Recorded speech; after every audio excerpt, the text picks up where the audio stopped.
Welcome back this week to another episode of Running Down History, where I am still aboard the USS Orleck, and we're going to take a look at her combat record, more specifically how she got the nickname the Gray Ghost of the Vietnam Coast.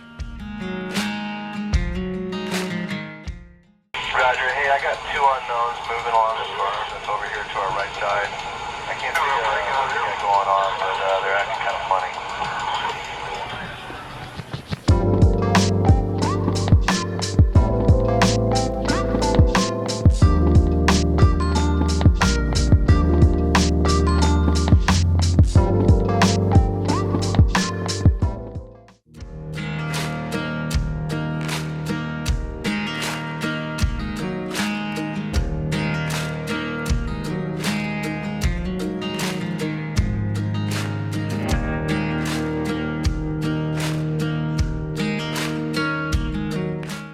You are one of the 14 highly trained young men whose battle stations are inside the tight quarters of this mount. The mount captain heads this crew, consisting of a trainer, a sight setter, a pointer, a sight checker, a fuse setter, 2 projectile and rammer men, 2 powder men, 2 hot case men, and 2 shell guard men, all working together with exacting precision to fire these huge guns. The dawning of October 31st, 1968, and your USS Orleck is part of Operation Sea Dragon, cruising the gun line off the dangerous coastal waters of North Vietnam. But on this foggy morning in Southeast Asia, you and your USS Orleck crew are about to deliver a few nightmares of your own. General quarters, all hands man your battle stations. Set material conditions even throughout the ship. Make series reports to DC Central. CIC begins relaying target data into a computer in the IC plot and gyro room. The resulting computation is how and where these guns are now aimed to hit their targets. And your Mount 52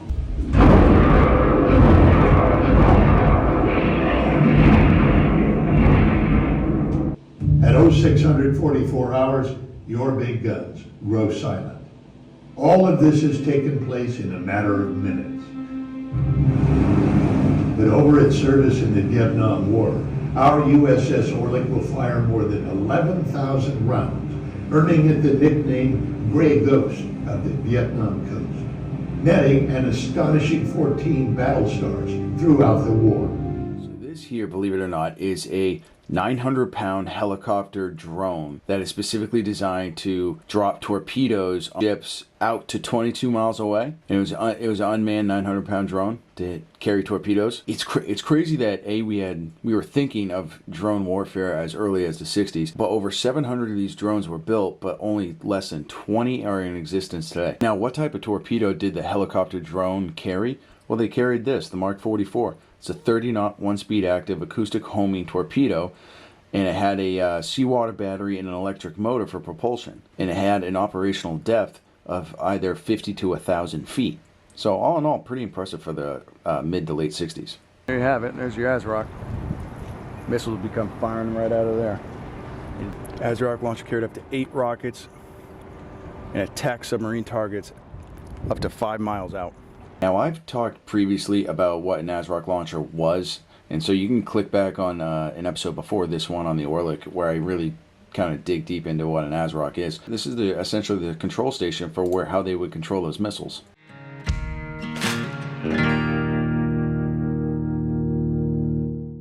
Also installed chaff launcher, and we didn't take that off either. Oh, okay. That's the tubes you saw when you came up on the port side there. I at first I went, is that a hedgehog? What is that? No, Yeah. chaff. This is chaff. That's pretty wild. That's chaff. Okay. All it is strips of aluminum foil. Oh, it's like the British's window British in World War invaded II. it in World War II Yeah. to defend themselves against the Nazis. The bombers. And what it works, if we have indications that we're being attacked by a radar homing missile, we can launch the chaff. Yep. It'll balloon, big radar signature. Yeah, jam it right out. Yep. And the missile will think that's the ship, and then we haul buggy out of the way. Right, let's go get out of its way. Yep. That's wild. I didn't know that U.S. Navy ships were fitted with that. I didn't know that. I thought that was just They still have chaff launchers on modern ships. Really? It's the reasoning for it is still valid. It's simple, yeah, it works.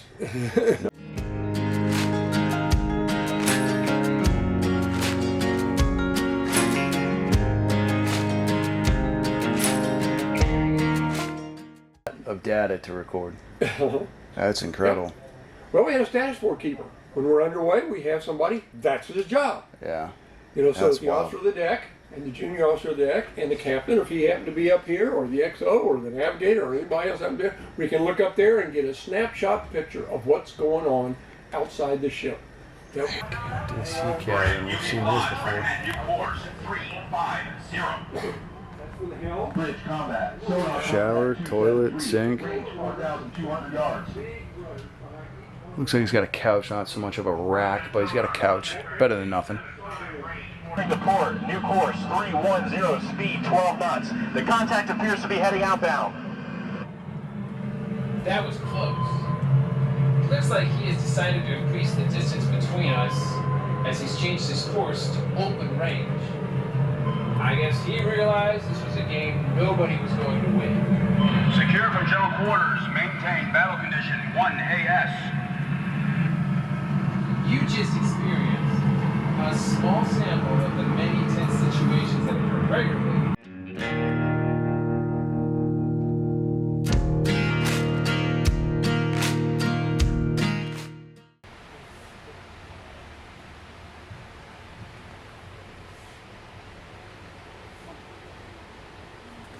Look at that, that's more Turkish there for you.